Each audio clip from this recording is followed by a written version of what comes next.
Hi everybody, I hope you can hear me okay. Happy Tuesday. My name's Sandra Parker and I'm the founder of Just The Tonic Coaching.com, which is a company dedicated to helping high functioning men and women gain total control over alcohol. And today, this is very exciting. So here I am on Instagram Live. I've taken over Fit and Well's Instagram account, especially today, because I want to tell you all about my tips for how to mindfully drink at a festival, a party, or any kind of summer event. So thank you so much, Fit and Well, for letting me come on here. I'm very excited to share with you. Okay, so this will be live afterwards on the Fit and Well website, on their YouTube Live, and also on Instagram Lives. Okay, so let's get going. So, how to manage mindful drinking at a wedding, festival, summer event, etc. Right. What I mean is that we talk a lot about mindful drinking, right? We use the word mindful for a lot of things, and it's a bit of a buzzword. So I just want to make sure I explain what I mean by it. So when I talk about mindful drinking, what I mean is that you are in control.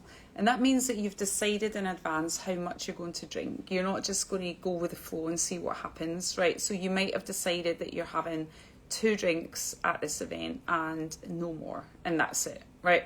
So how do we do this? Well, the first stage is all about planning. So when I work with my clients, people drink for a variety of reasons, and people rely on alcohol, and I work with them to get to the point where they don't need it anymore and they can take it or leave it. And one of the things we talk about a lot is, well, how do you socialise? Because obviously, if the answer is that you have to stay away from the rest of the world or you feel really miserable, right, that is just not going to work. So I want to explain to you today about how you can have a fabulous time at whatever event you're looking forward to, without getting drunk, without making a fool of yourself, without waking up the next day and thinking, what on earth happened last night, right? We don't want any more of that. Okay, so planning is key.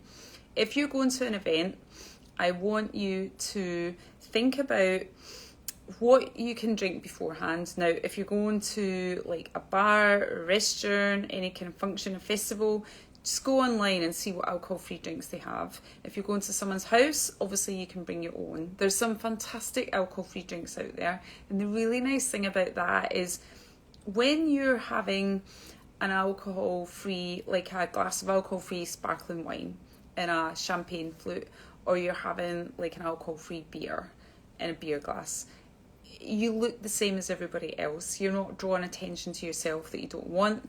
You feel good about it, and it just makes you feel part of the crowd. You feel connected, and that's really nice. So as stage 1 is you plan your drinks in advance. Right, now there's a couple of other things you can do before you go that are going to really make it easy for you.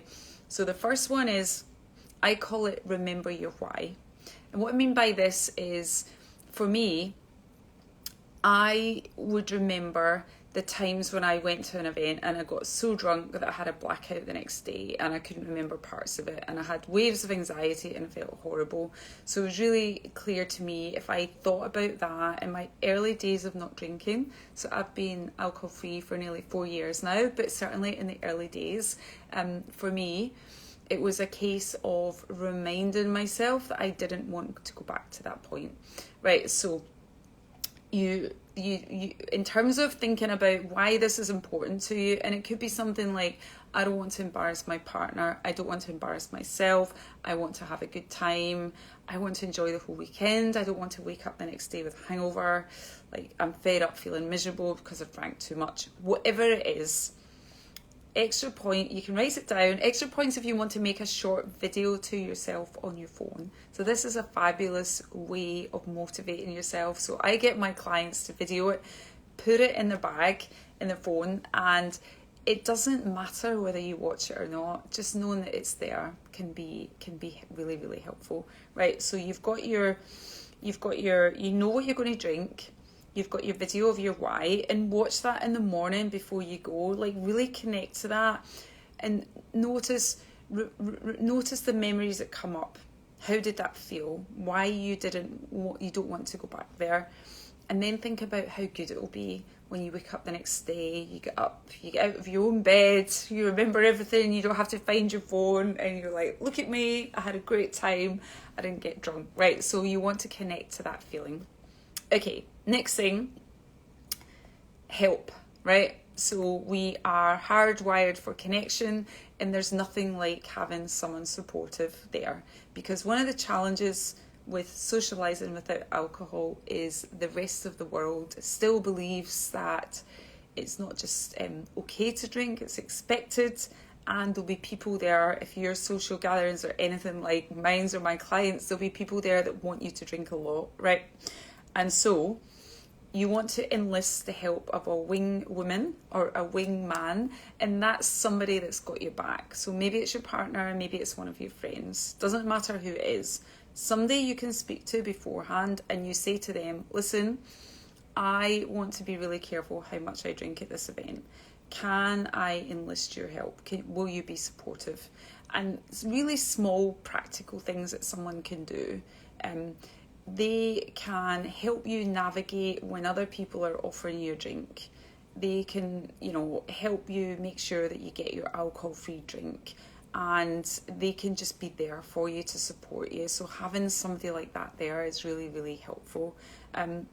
Okay, so we've got a few plans in place, and then we are going to the event, right? Right, here's some really important stuff. When other people judge us for not drinking, it's usually because, or when other people don't like the fact that we are drinking less or we're not drinking, like, here's why. It's because they think that we're judging them.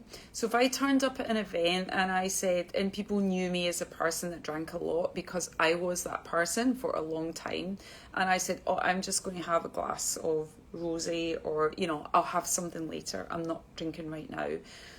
People would be like, oh, that's a bit weird, why is she like that? And here's the fear that would come through my friend's head, that I was going to judge them, right? So the key to not falling out with all your friends and your colleagues when you change your relationship with alcohol is be really, really clear to them that this is something you're doing for you, and you're not in any way judging them, right? And so if you sort of went up there and you're feeling really good because you've maybe had some time not drinking or drinking very little, and you see someone else having a drink, don't do this. Don't say to them, oh my goodness, I can't believe how much you drink, that stuff is killing you, right? You don't want to do that.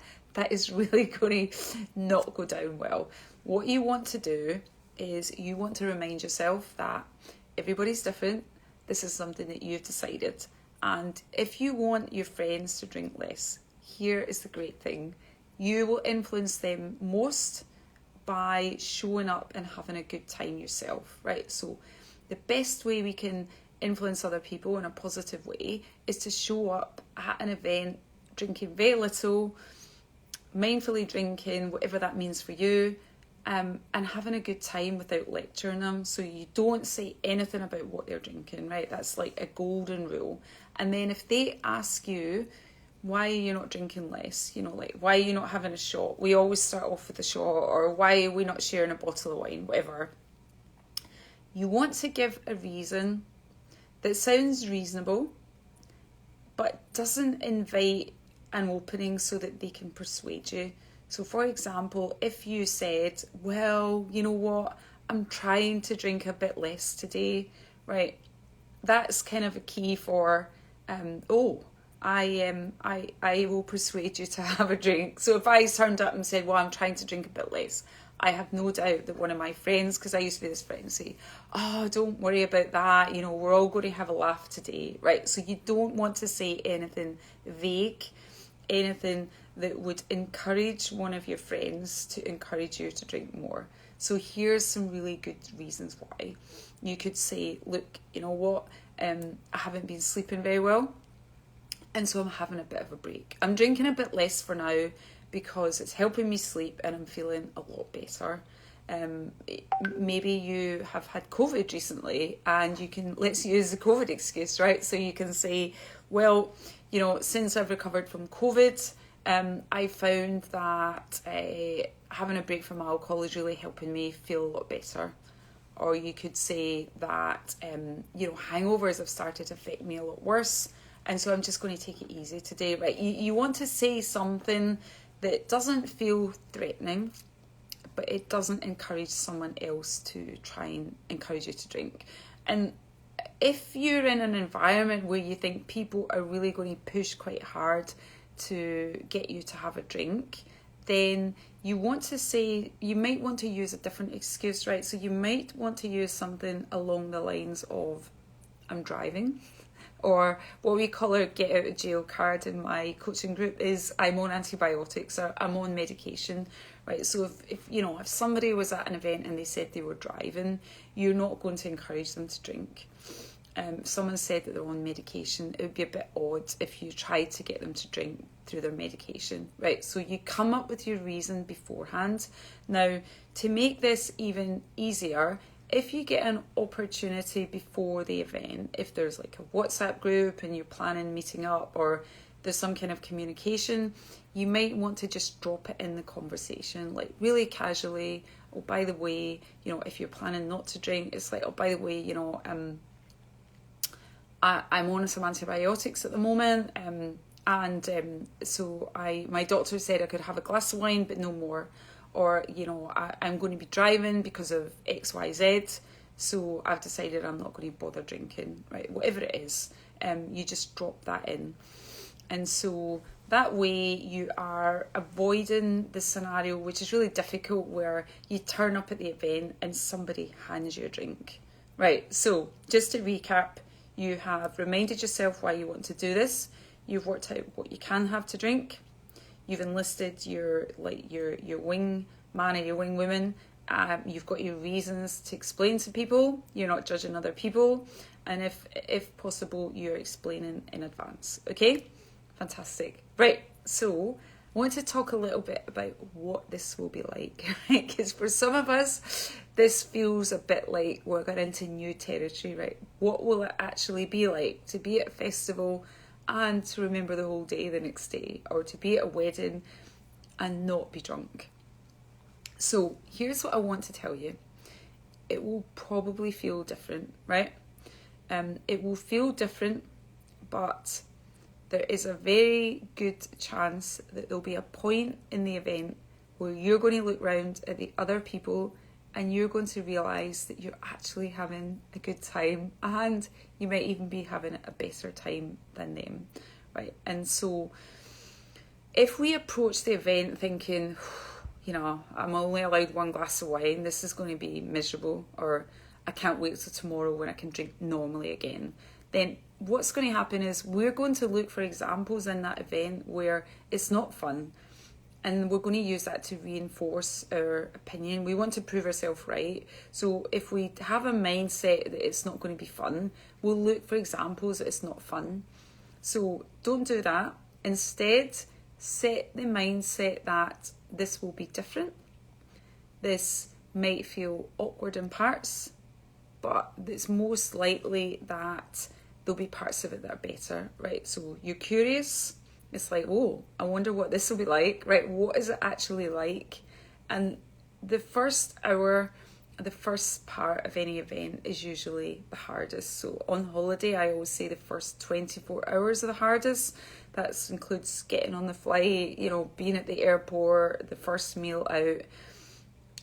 Any event is usually the first half hour, so an hour. So it's like you getting there, you ordering your alcohol-free drink, you getting over any of that initial awkwardness, that you're having something different, and then you tend to relax into it. So if you feel awkward in the beginning, please remind yourself that that is to be expected because you're doing something different. Now, the great thing is towards the end of the night, if it's a night event or, towards the end of the event, you're probably going to discover you're enjoying it more, right? So good things that can happen. If you're at a wedding, you can dance without falling over. You can remember all the different conversations you had. You're really fully present for something that you've been looking forward to, which is really, a big part of it. I mean, how sad that we look forward to an event, then we get so drunk we can't remember it, and we actually don't want to remember it because the memories we have are like quite embarrassing, and so we just want time to pass and to forget all about it, which is really, really sad because it was something that should have been a really happy occasion. So notice that you can remember everything. You can take part in lots of different conversations. You can navigate towards the people that you enjoy their company. So you don't need to get stuck at the bar or whatever with someone that's really boring. And because you've had a few drinks, you don't really have the clarity or the energy to like move away. So you gravitate towards the people you find most interesting. You're able to dance without falling over. You don't go into the bathroom halfway through and discover like your makeup's hanging off your face, right? You're kind of on your A game. You're really enjoying it. You're super sharp, and you start enjoying that sharpness rather than being self-conscious, because that will go over time. And there'll come a point where you look at the other people. Now, don't share this with the people that are drinking, but the one thing that most people find is if there's other people there that are really drunk and you're practicing mindful drinking, so you've had your the quota of drinks that you've decided in advance and it's not enough to get you drunk, you look at the other people and you don't say anything because that was us usually, but you think, thank goodness that's not me. And you might think, my goodness, that was me in the past, right? And you see that their face is a bit flushed, they're slurring their words, they're telling you the same story, and they're becoming less and less interesting. That is usually a massive motivation. So at that part of the night, you will most likely look round, see quite a few people like that and think, thank goodness this time that's not me. Right. And then the last thing I want to talk about is like planning your exit. So you want to do this in advance, and depending on the event, it might be that you're finding your tent if you're at Glastonbury. It might be that you've organised a lift home if you're at a wedding, whatever it is. You want to make sure that you're not relying on someone who is going to give you a lift home, someone that you've no idea when they're going to finish drinking and you're going to be stuck till the end of the night. But here is a really good thing. You don't have to stay until the bitter end, right? You can actually decide, okay, the best part of this event is over, I'm going to go home, right? And that feels really good, right? So you don't it's like, oh, I could stay for another 3 hours, but actually none of these people are making any sense and it's not really quality time. I would rather go home and I want to enjoy the next day. I don't want to stay here until the end and the next day's a wipe out, right? So this is an upgrade, right? This is better. This is how you enjoy it better. So you're deciding that the best part of the night is gone. You have got your plan. You've got your exit strategy. And you can leave when you want. Right now, you can then do a happy dance when you get home, like you made it, well done you're still fully alert, how strange, how amazing is this? You go to bed, you wake up in your own bed, hopefully you've had a good night's sleep, your sleep hasn't been interrupted by too much alcohol, you get up in the morning, you don't have to worry that you've lost anything, left anything behind, you look at yourself in the mirror, you can do a bit of a happy dance and you feel really proud. And the last thing I would say is reward yourself for that. Now, it could be anything at all. If you've got young children, they could be waking you up in the morning, but try and get some time to yourself and just be like, I done it. And remember how good that feels. So I hope that's helpful for you. Please post, tag me if you've got any questions. My website is justthetonic.coaching.com. And I'd love to answer any questions. And as I say, this is Sandra Parker doing the Fit and Well Takeover, talking about how to mindfully drink at a summer event. Thank you very much. Bye.